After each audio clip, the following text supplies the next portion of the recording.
Teobytes. Saludos y bendiciones, les habla Jesús Rodríguez Cortés y les doy la bienvenida a esta edición de Teobytes. Es necesario que nuestras posturas teológicas entren en diálogo con nuestro entorno.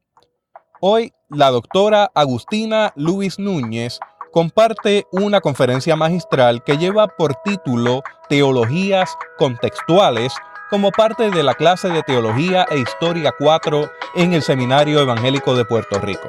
Le invito a escuchar atentamente y a tomar sus notas. Teotecnología.com presenta Teobytes. Hoy vamos a estar trabajando el tema de teologías contextuales. Esta semana vamos a trabajar ese tema. La semana que viene vamos a trabajar el tema de religiosidad popular y sincretismo.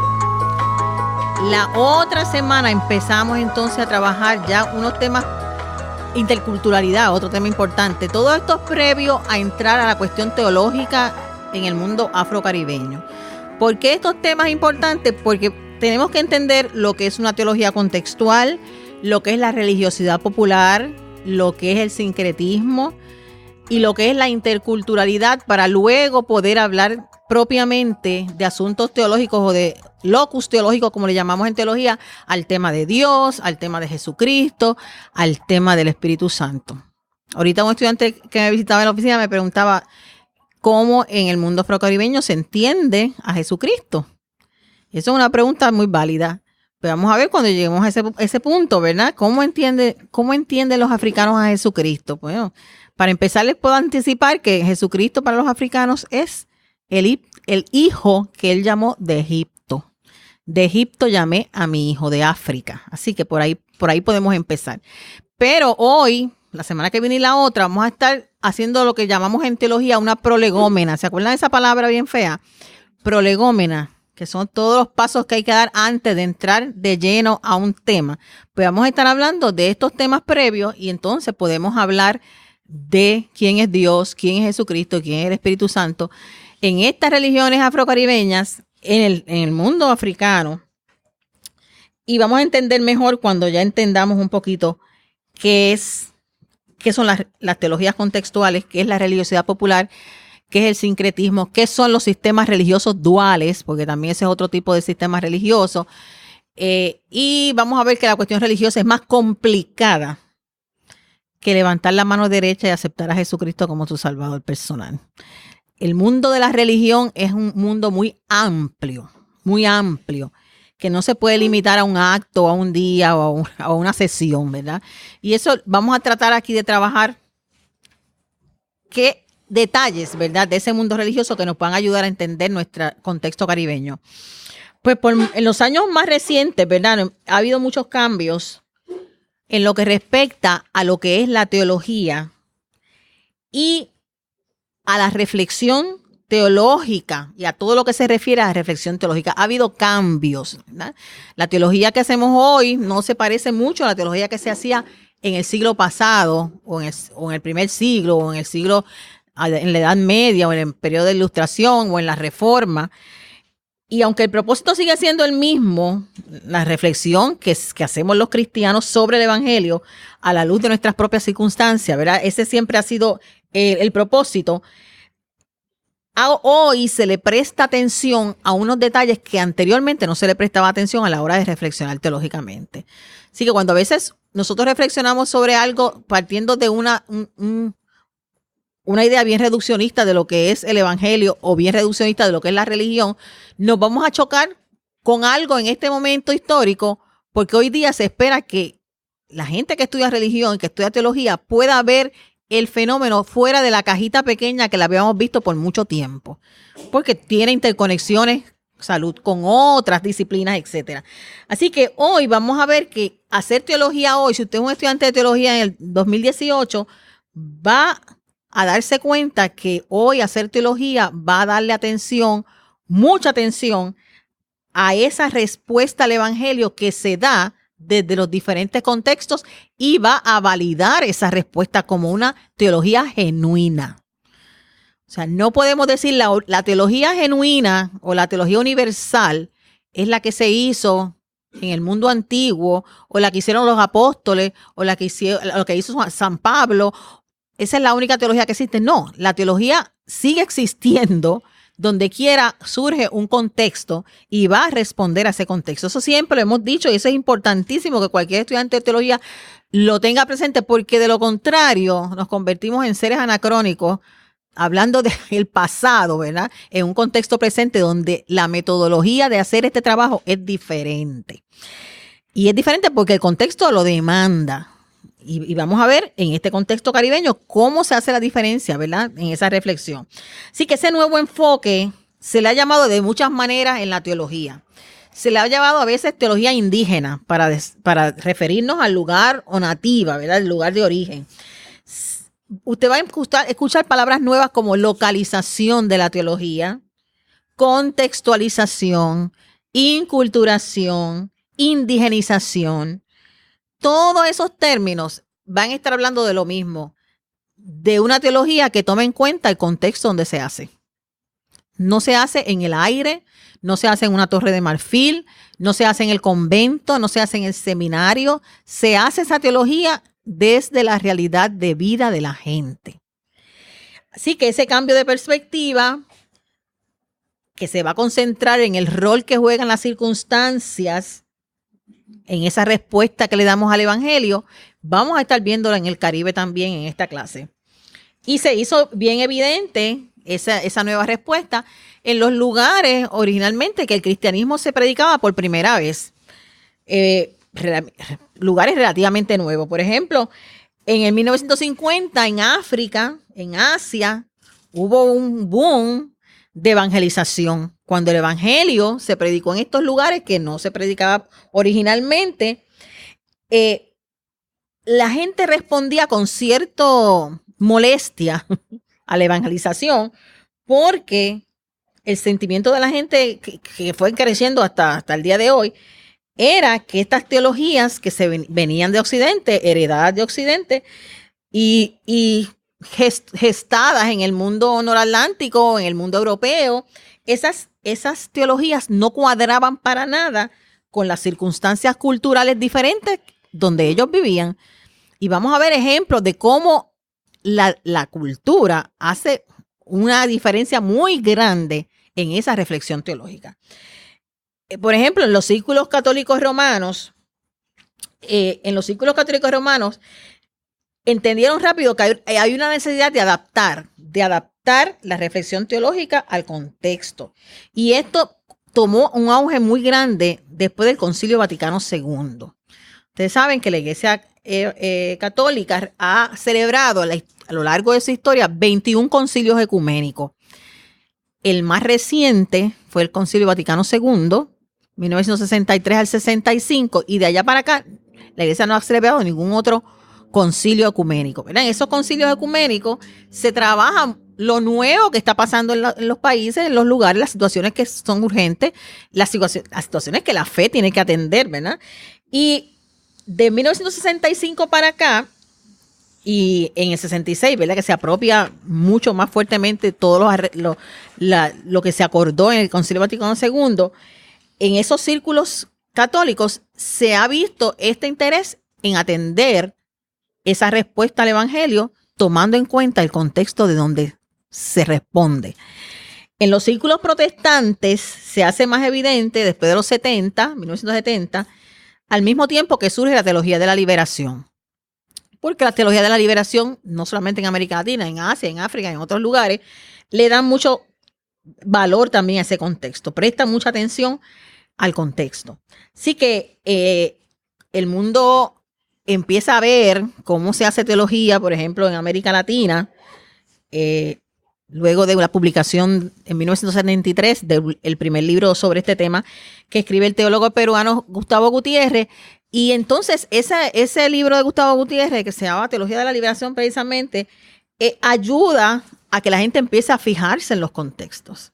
Porque la gente hasta ese momento pensaba que aquella persona allá en Perú o en Costa Rica o en un país del Caribe tenía que responder a la fe de la misma manera que respondían los europeos o los estadounidenses. O sea, ellos no entendían la importancia del contexto. Y este trabajo de Gutiérrez, ¿verdad? Y las teologías de la liberación que surgen a partir de él, compartían esa preocupación importante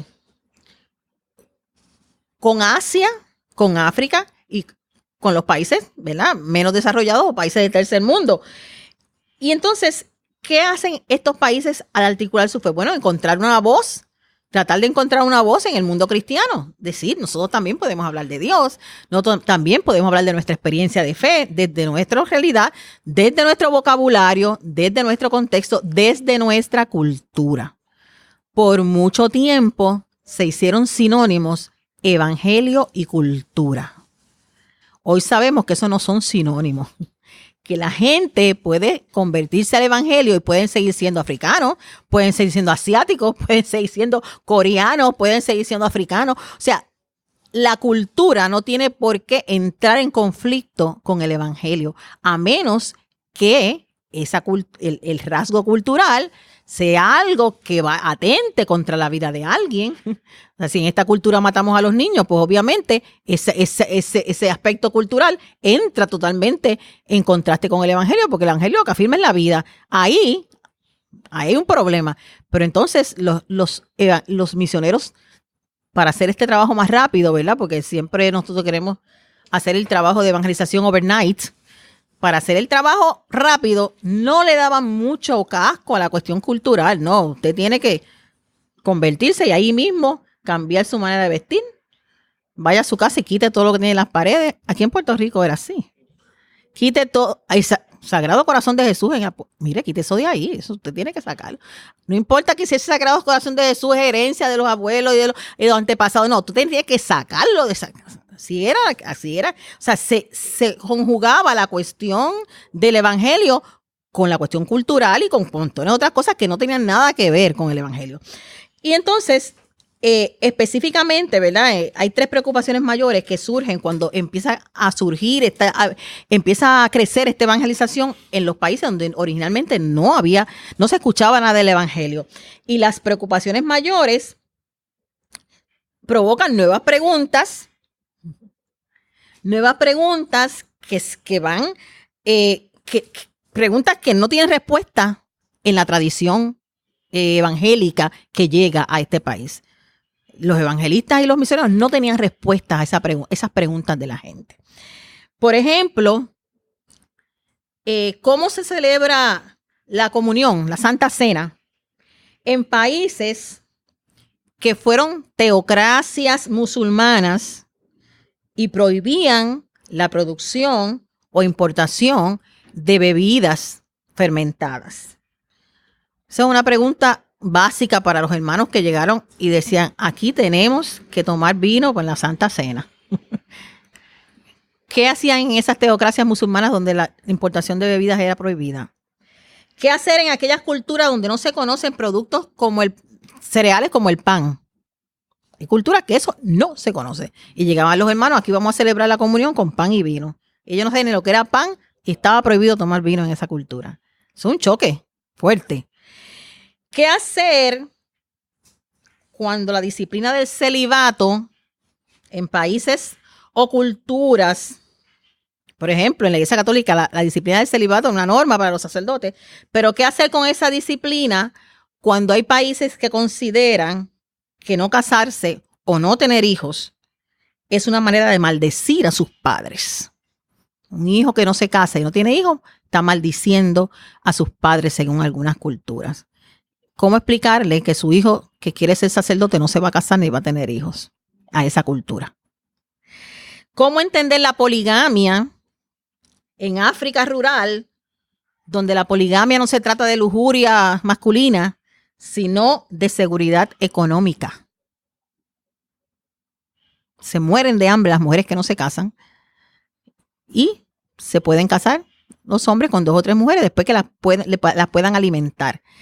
¿Qué hacer cuando llega a la iglesia y dice, no, es una sola mujer, ¿qué vamos a hacer con las otras? ¿Cuál de ellas vamos a votar? ¿Cuál de ellas vamos a tirar a morirse de hambre? ¿Verdad?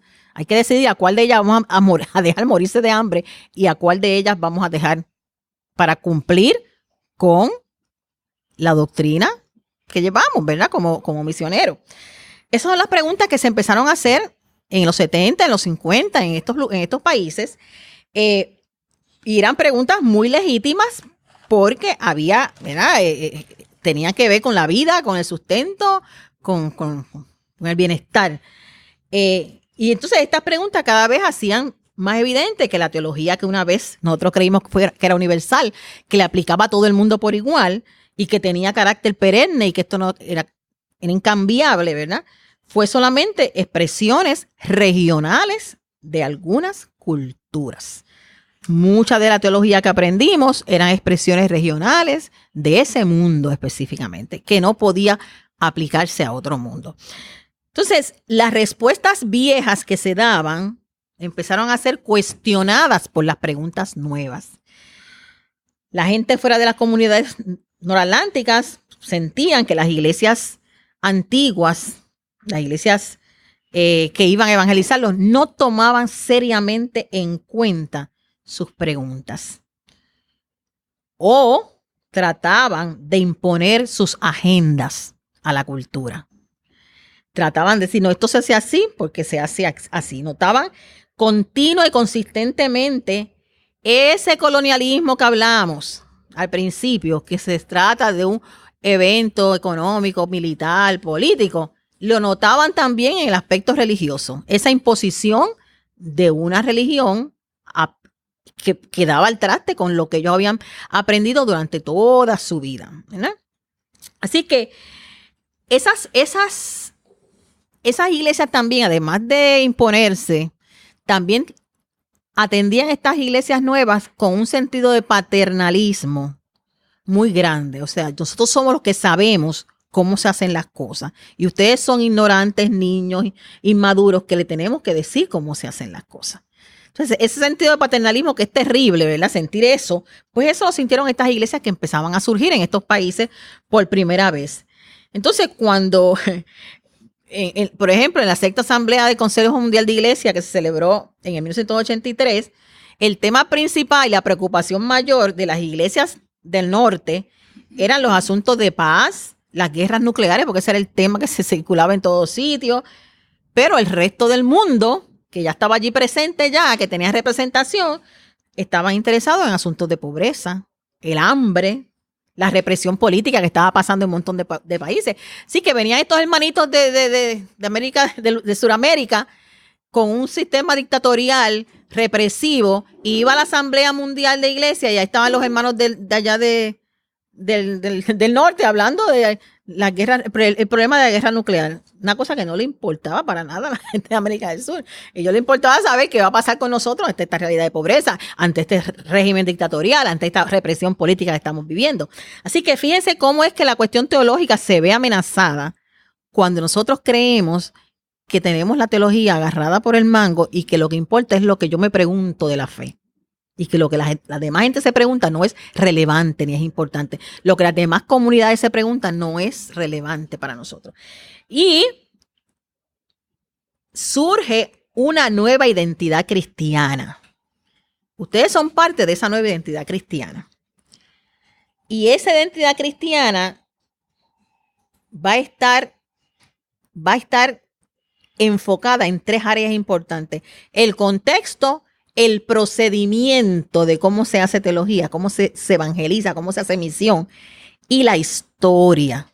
Esas cosas no se tomaban en consideración anteriormente. Aquí estamos porque llegamos, hermanas africanas que no se cubren los senos. Hermanas africanas no se cubren los senos. El domingo tienen que ponerse estas t-shirts que le traje de Nueva York, porque aquí hay que ponerse una camisa para cubrirse los senos, ¿verdad? Entonces las hermanas cogieron todas las camisas y llegaron con las camisas puestas, pero le hicieron un roto aquí.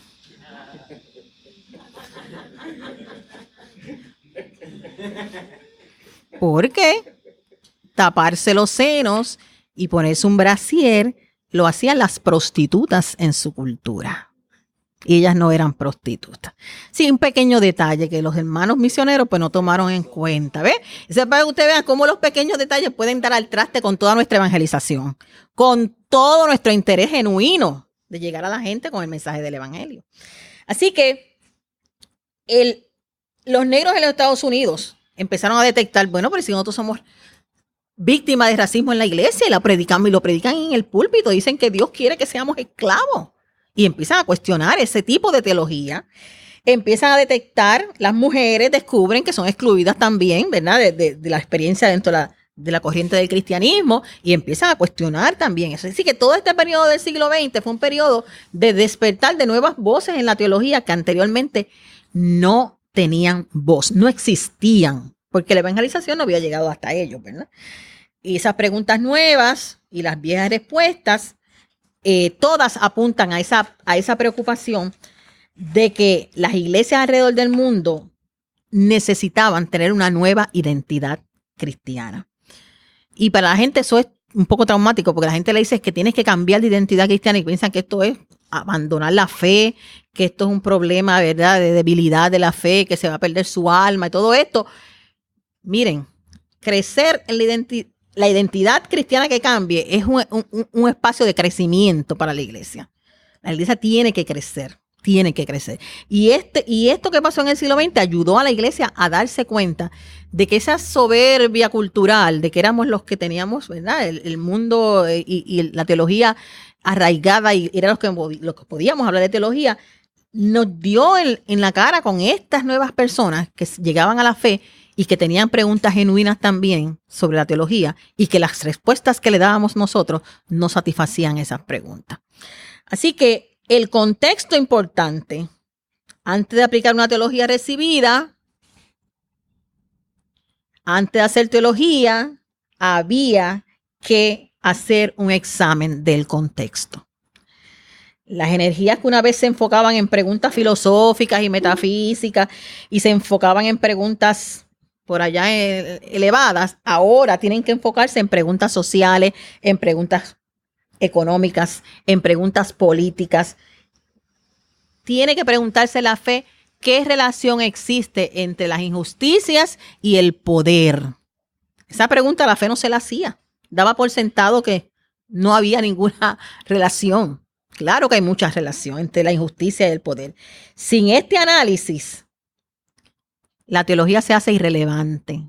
La teología está sujeta a la manipulación ideológica. Toda teología tiene contextos, toda teología tiene intereses y toda teología tiene relaciones de poder. Y hay que conocerla. Esa es la honestidad intelectual, hay que conocerla. El procedimiento, otro punto importante, en las culturas donde las ideas surgen y las decisiones son hechas nada más que por una base, ¿verdad?, superior a la base comunal, que es la más grande, esa teología no se desarrolla de la misma manera ni de la misma forma. El teólogo o la teóloga que profesionalmente se entrena para hacer esto tiene un rol en estas comunidades.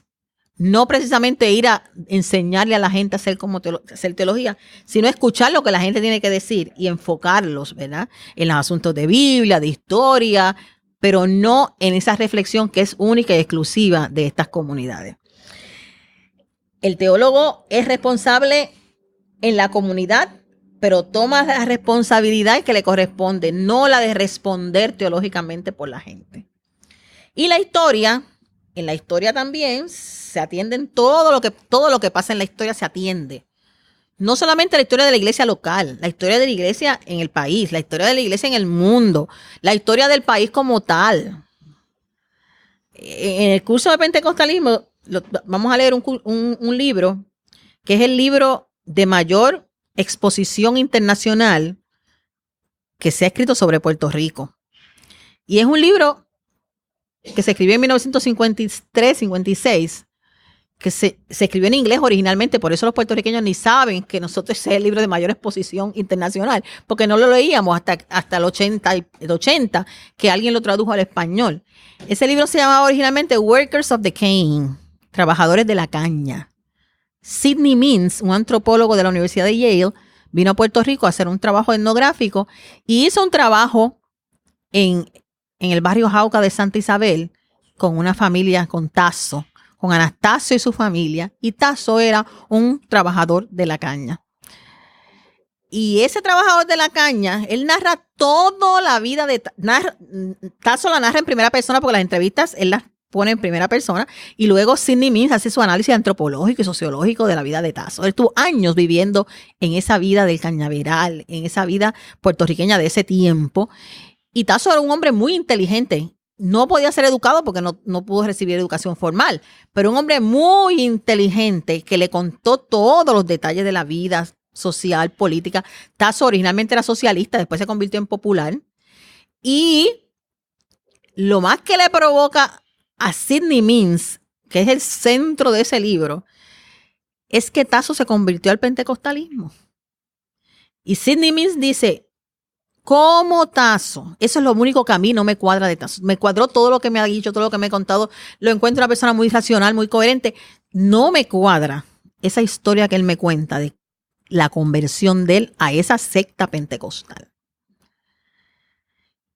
Y entonces, ¿qué hace Sidney Means como antropólogo? Que no tiene que creer en Dios, ni tiene que ser cristiano, ni mucho menos pentecostal.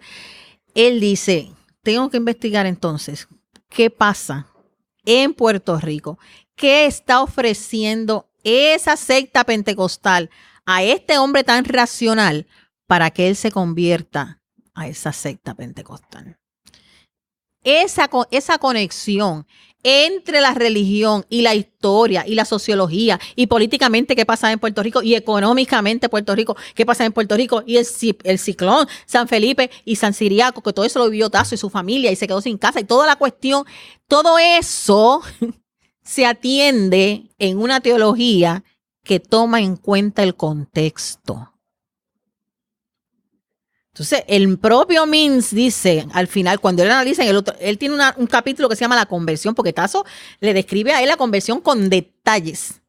Y él usa todo el lenguaje religioso para explicarle. Mire, le dice, yo recibí la promesa. Así le explica él. La promesa. Y yo me fui a un éxtasis. Y Sidney Means, como antropólogo, le pregunta, ¿pero qué sentiste? ¿Cómo fue?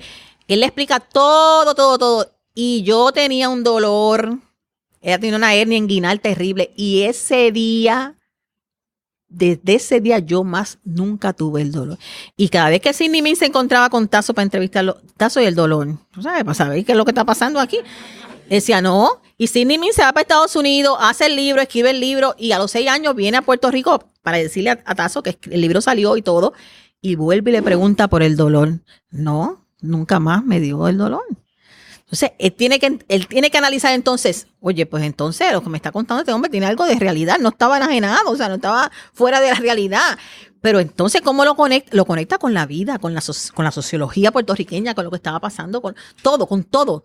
Esa teología es necesaria para uno entender la gente y para que la gente entienda el mensaje del evangelio. Entonces, Sidney Means tiene que concluir lo que han concluido el montón de sociólogos y antropólogos en América Latina, que en ese momento histórico de Puerto Rico, de tanta pobreza, analfabetismo, enfermedad, etcétera, el pentecostalismo representó un espacio de sanidad, de comunión, de confraternidad, de solidaridad, porque no era la Iglesia Católica Romana que el sacerdote está allá arriba y la gente está acá abajo. No, el pastor era de la misma comunidad. El pastor hablaba lo mismo que la gente hablaba. El pastor tenía la misma educación de la gente. Y entonces él empieza a hacer un análisis. ¿Qué pasó con las iglesias? Él le llama a las iglesias ecuménicas, las iglesias protestantes. Las iglesias evangélicas ecuménicas, ¿qué pasó? Que llegaron antes que el pentecostalismo a Puerto Rico, que no lograron eso que logró el pentecostalismo. Bueno, pues claro, él tiene que analizar dónde se ubicó el pentecostalismo en Puerto Rico. ¿Dónde se ubicaron las iglesias, como él le llama, ecuménicas evangélicas? Hasta el día de hoy, ¿verdad? Hasta el día de hoy están ubicadas en el mismo sitio que se ubicaron en 1898. En la misma calle 167 están los discípulos, en la carretera 167, los metodistas están en su lado, los bautistas en su lado, allá en el oeste los presbiterianos y en el este los evangélicos unidos, y están todavía ahí. Entonces se empieza a dar cuenta que los pentecostales se metieron en las barriadas, donde había más pobreza, donde la gente no tenía educación, donde la gente no tenía de comer, o sea, toda esa cuestión, eso hay que analizarlo a la hora de analizar la fe, porque no es lo mismo hablar de Dios con la barriga llena de parásitos. No es lo mismo. Así que esa historia es importante a la hora de reflexionar la fe. ¿Te iba a decir algo? ¿No? Ok. Historia, procedimiento y contexto. Vamos entonces a ver un poco, a las 6 yo tengo que terminar, la variedad de teologías locales. Y vamos a ver cómo eso, ¿verdad? Vamos a estar después hablando en el mundo caribeño, cómo eso podemos aplicarlo. Ya dijimos que diferentes términos para hablar de teología. Ya no se hablaba de teología sin clasificar, ¿verdad? Ahora se habla de teología indígena, teología contextual, teología local, inculturación. Todos esos son términos que hablan de tomar en cuenta la realidad. Nunca hay un término que satisface a todos los, ¿verdad? A todos los que quieren hablar del tema, porque siempre encuentran debilidades a uno que otro término. Pero todas esas palabras que les dije ahorita se han utilizado alguna vez en este proyecto de las teologías contextuales. Hay variedad de teologías locales. Y uno de los modelos que nosotros, y lo conocemos muy bien, es el modelo de traducción. Y este modelo tiene un procedimiento en 2 pasos. El primer paso es tomar ese mensaje cristiano que queremos llevarle a la gente y liberarlo lo más que nosotros podamos de la cuestión del ropaje cultural que tiene todo mensaje, ¿verdad? Yo voy a hablar a aquel país, pues si hablan el idioma, otro idioma, tengo que por lo menos hablar en ese idioma o llevarme un traductor, ¿verdad? Ya ahí estoy haciendo algo con esta cuestión cultural. Eso es un paso importante. Ese es el primer paso. Eliminar lo más que uno pueda ese ropaje cultural y liberar lo más que se pueda la data de la liberación, ¿verdad? De la data de la revelación de Dios. Y el segundo paso, traducirlo a esa nueva situación. Desde el siglo XIX, en Europa y en Norteamérica, acá en Estados Unidos, se ha oído hablar mucho de un concepto que se llama de helenización del cristianismo occidental. Quitarle esas categorías helénicas, remover las categorías griegas de esa revelación bíblica, que a veces nosotros ni nos damos cuenta que están ahí, pero están consistentemente. Y entonces, desde el siglo XIX para acá, ha habido un intento de hacer eso, ¿verdad? De helenizar el cristianismo. Con el movimiento de renovación litúrgica en la Iglesia Católica Romana, luego del Concilio Vaticano II, se logró hacer mucho de esto porque la misa empezó a darse en el idioma de la gente. Por mucho tiempo las misas eran en latín y la gente no entendía ni papa, pero a todos decían amén, ¿verdad? Porque confiaban que el sacerdote lo que le estaba diciendo era bien bueno, ¿verdad? Era bendiciéndolo. Así que es cambiar esa misa del latín al idioma vernáculo de la gente. Eso es un paso en ese proceso de traducción del mensaje. Obviamente, sin lenguaje no se puede entender, hay que tener un lenguaje que la gente entienda. Y ese modelo de traducción es el más que nosotros usamos en los contextos nuestros de evangelización, misiones, pastorales, etc. Y lo que hacemos es adaptar la tradición de la iglesia a la cultura y se hace de alguna manera que ahí siempre lo hacen los misioneros, ¿verdad? Es un tipo de traducir. Punto, traducir. No se entra mucho en detalle. Se traduce. Incluye la música, usted puede traducir la música, los términos que son equivalentes más o menos en idiomas locales, etc. Pero este modelo de traducción tiene sus debilidades. Y una de las debilidades es que se entiende la cultura desde una perspectiva bien positivista. Piensa uno que todo lo que uno tiene acá lo puede traducir a la otra cultura. Y eso no es cierto, ¿verdad? No todas las costumbres, no todo el lenguaje, no todos los patrones de una cultura se pueden decodificar rápidamente y ser entendidos por otra cultura. Usted puede, como me dice un compañero mío, me dice, puedes tener al lado tuyo un norteamericano y tú dices, esa mujer está por la maceta. ¿Cómo tú le traduces eso a un norteamericano en inglés, verdad? O Ave María Purísima, como nosotros decimos constantemente, Ave María Purísima. Todas las versiones idiomáticas de nuestro lenguaje no pueden ser traducidas, al igual que las de ellos tampoco pueden ser traducidas. Y cuando nosotros intentamos traducirla, mío, se nos forma un revolú, que la gente no entiende nada, no nos entiende a nosotros y nosotros no entendemos a la gente, porque queremos traducirlo, ¿verdad? Utilizando los términos, agarrando el término de aquí, literalmente, pero no, son cosas que no se pueden traducir, porque pertenecen a una cultura, a un lenguaje coloquial, a un lenguaje del pueblo, y se hace muy difícil. Así que eso mismo pasa con la cuestión teológica. Y nosotros creer que todo lo que llevamos lo podemos traducir a la otra cultura es una actitud de creer que esa traducción, ¿verdad? Que la otra cultura también, todo es positivo en esa cultura y que todo es posible en esa cultura. La cultura se investiga solo para encontrar qué paralelo hay conmigo en mi cultura y allá, dónde puedo conectarme, dónde puedo, ¿verdad? Ser entendido, previamente contextualizado. Claro, si no se profundiza en el significado de las cosas de la otra cultura o las interconexiones que tienen los patrones culturales con la fe, podemos caer también en problemas serios en este trabajo. Por ejemplo, en África, la Iglesia Católica hizo un llamado a la renovación litúrgica entre los católicos romanos. La renovación litúrgica en Zambia, por ejemplo, y algunos sacerdotes dijeron, bueno, pues lo que vamos a hacer aquí es que en lugar de campanas para llamar a la gente al culto, a la iglesia, a la misa, en lugar de campanas para provocar que la gente venga, que eso es bastante occidental, vamos a utilizar tambores. Tambores.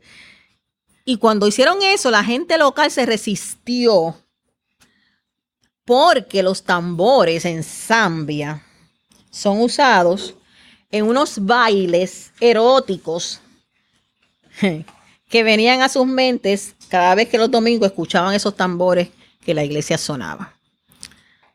Otro detalle que había que tener en cuenta, ¿verdad? Es profundizar un poquito en la cuestión cultural. Pero nosotros somos expertos en la improvisación, hermano. Nosotros somos expertos en la improvisación. Esos detalles no los tomamos en cuenta. La idea de tambores parece ser algo bueno. A mí pensé de primera intención, eso sería bien. Eso como que es más acorde con la cultura africana. Pero el análisis cultural no fue lo suficientemente profundo. No llegó hasta el final. No llegó al significado. Y hay que llegar al significado de las cosas cuando uno hace este trabajo en otra cultura. Otra segunda debilidad de este acercamiento es que presupone que la revelación bíblica, la que nosotros tenemos, está libre de nuestra cultura, que es pura, que está liberada totalmente y por eso la podemos llevar. O sea, que podemos hacer ese trabajo, que somos capaces de liberar todo lo que creemos de nuestra cultura. Y esa es otra debilidad porque es creer que la revelación que nosotros recibimos, la recibimos en un lugar, ¿verdad?, privilegiado, una esfera privilegiada, libre del elemento cultural, libre, que nosotros pertenecemos a una supracultura, vamos a hablarlo así, y eso es bastante arrogante, ¿verdad? Lo nuestro podemos llevarlo porque nosotros pertenecemos a una supracultura que no contamina el evangelio con lo nuestro. Y eso es falso, obviamente. Entonces, ninguna información que nosotros podamos dar, tenemos que partir de que ninguna información se da en un vacío cultural. Toda información tiene un presupuesto cultural detrás. Lo que nosotros hacemos en las iglesias, lo que cantamos, cómo hacemos las cosas, como en cualquier otro sitio, este movimiento de manos mío es ofensivo. Y nosotros aquí lo vemos como lo más normal del mundo. Y un predicador puede estar haciendo esto, hermano, los predicadores corren para allá y corren para acá y te bajan del púlpito. Váyase a otro lugar a hacer eso para que usted vea la cara que pone la gente. Eso es una falta de respeto. El usar las manos, que es tan cultural nuestro. Así que esos detalles tan tontos que parecieran pueden ser una piedra de tropiezo a la hora de hacer el trabajo de afirmar, ¿verdad?, nuestra fe en otro lugar. Otro ejemplo puede ser lo que hablamos ahorita de celebración de la cena. El pan y vino. ¿Pan y vino son esenciales o son accidentales? El Señor Jesús tomó elementos de su propia cultura y los bendijo. Y dijo, hagan esto en memoria de mí. ¿Debemos nosotros hacer lo mismo con elementos de nuestra cultura? Claro que sí. Muchas iglesias protestantes y muchas iglesias han optado por esa línea. No tiene que ser pan y vino. Aquí la gente rápido cambia el vino por jugo de uva. No es vino lo que bebe la gente en muchas iglesias. Y ese cambio afecta en algo la realidad de lo que estamos celebrando. No. Si Jesús tomó los elementos de su cultura y los bendijo, no, también podemos tomar elementos de nuestra cultura y bendecirlos también y decir, este es mi cuerpo también, este pedazo de casabe es mi cuerpo. Y este palito de Maví es mi sangre. ¿Sí? Este quiere el cuerito de lechón. Ya ahí tendríamos que hacer un análisis de salud, porque los hermanos que tienen el colesterol alto en nuestras iglesias se pueden enfermar más. Así que eso habría que analizarlo, ¿verdad?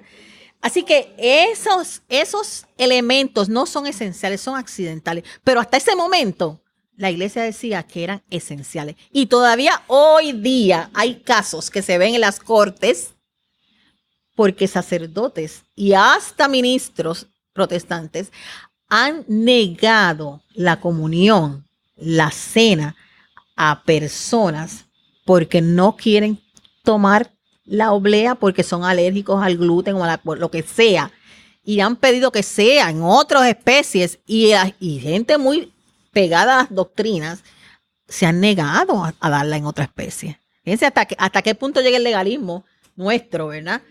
Que la vida de una persona nos importa menos que un acto como este. Así que Pero se ha dado viceversa también. Ajá.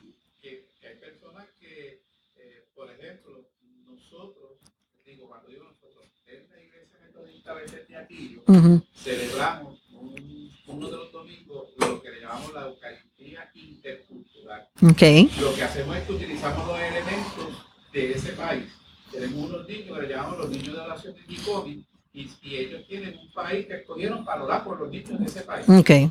Y utilizamos el elemento De ese país. De ese país. En algunos de ellos, pues, hemos utilizado de la India una especie de té, y hemos utilizado un tipo de pan muy distinto. Y yo he visto hermanos ultraconservadores que no quieren. Prefieren no tomarla porque dicen que eso no es lo que es. Exacto.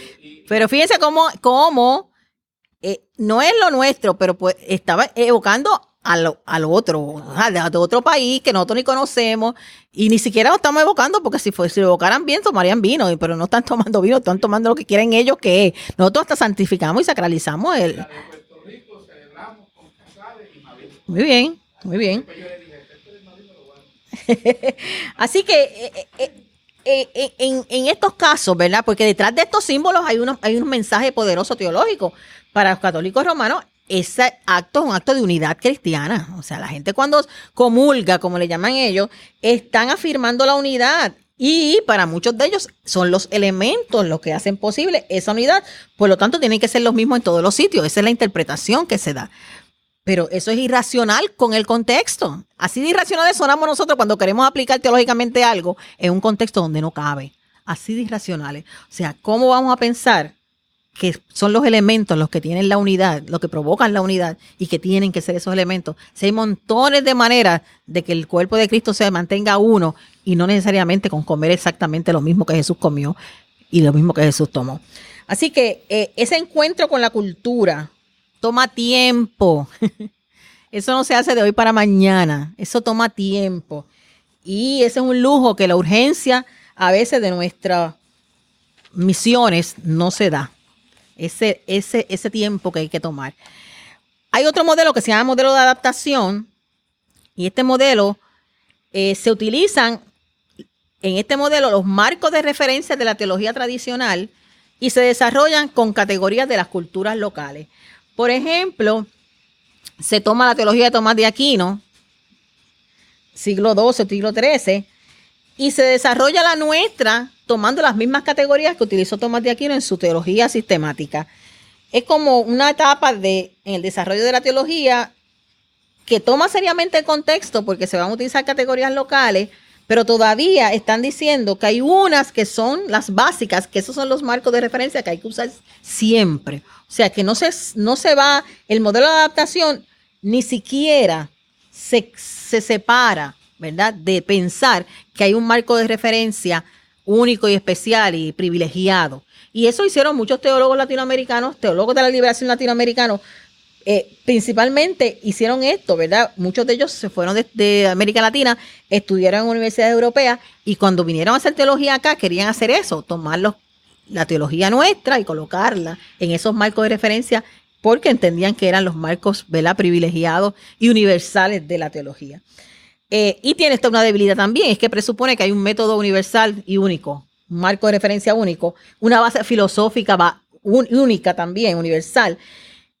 Y este tipo de trabajo está mayormente, ¿verdad?, enfocado, dirigido a la academia, que es que hace esta cuestión de la metodología, etcétera. Y están los modelos contextuales. ¿Qué es lo que queremos hacer?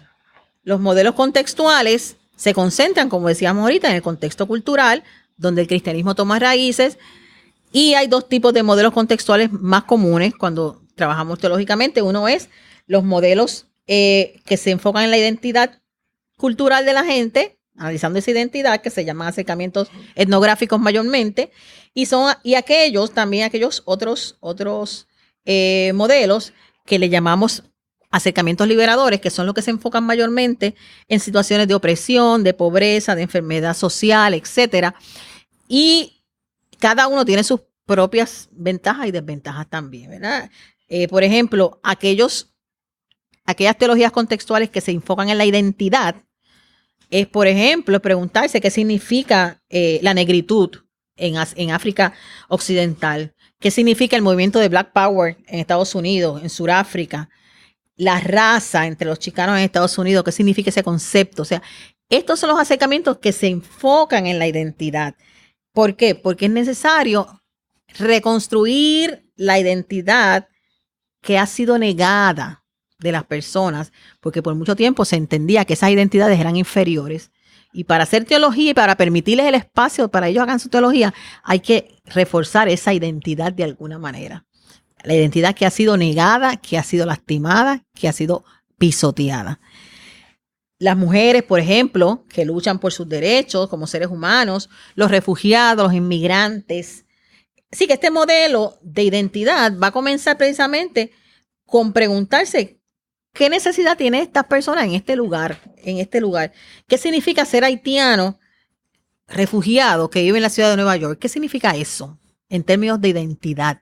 ¿Qué significa ser un inmigrante croata que trabaja en Berlín? Es una pregunta de identidad. ¿Cómo vivirá un indígena en el Amazonas? ¿Cómo vive alguien en las favelas en Sao Paulo, en Brasil?